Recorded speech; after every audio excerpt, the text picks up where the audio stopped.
लेकिन समस्या ये है कि कुछ दिन पहले मेरे अपनों ने किसी को लाइव में थप्पड़ मार दिया था।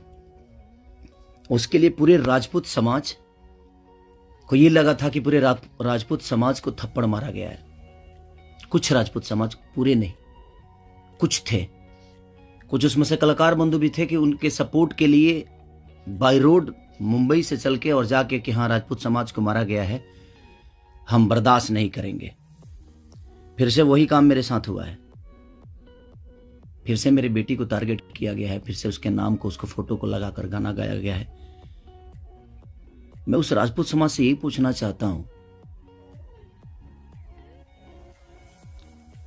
कि आप लोग गलत को हमेशा ऐसा ही सपोर्ट करोगे? हमारे लिए सब लोग देखिए, कुछ लोग कहते हैं कि जातिवाद करता हूं मैं। जब मेरी फैमिली की मैटर पे कुछ चीजें आती है तो क्यों चुप हो जाता है सारे के सारे लोग?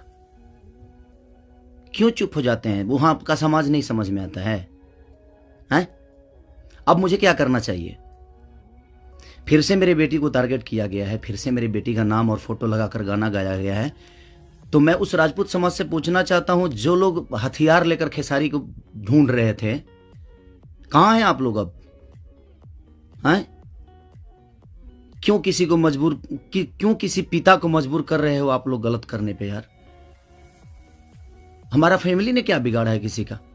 हम गाना गा रहे हैं, हम कर रहे हैं, हम चीजें कर रहे हैं, मेहनत कर रहे हैं। मैं ठीक है, चारों तरफ से घेरा जा रहा हूं मैं आज की डेट में। और हाँ, आप ही के समाज ने मुझे घेरा है अभी। उनका नाम भी वही है जो आपका टाइटिल है, जिन्होंने मुझे घेरा है, जिन्होंने एग्रीमेंट में मुझे दबोच रखा है कि हाँ खेसारी को बर्बाद कर देंगे। ठेका भी उन्हीं ने लिया है कि हाँ बर्बाद करना है इनको। क्यों यार? मैंने गुनाह यही किया है ना कि हाँ मैं दूध बेचने वाला का बेटा हूं, मैं लिट्टी चोखा बेच के यहाँ पर आ गया, तो मैं मेहनत किया, लोगों का प्यार मिला मुझे। ऐसे नहीं स्टारडम मुझे मिल गई। आप लोग मुझे प्लीज, मैं चाहता हूं कि मुझे इतना फ्रस्ट्रेट मत करो कि एक पिता, एक मैं कलाकार होके नहीं बात कर रहा हूं, अभी एक मैं पिता होके बात कर रहा हूं। और हर आदमी के घर में एक बेटी होगी यार, हर आदमी के घर में एक बहन होगी, हर आदमी के घर में एक माँ होगी।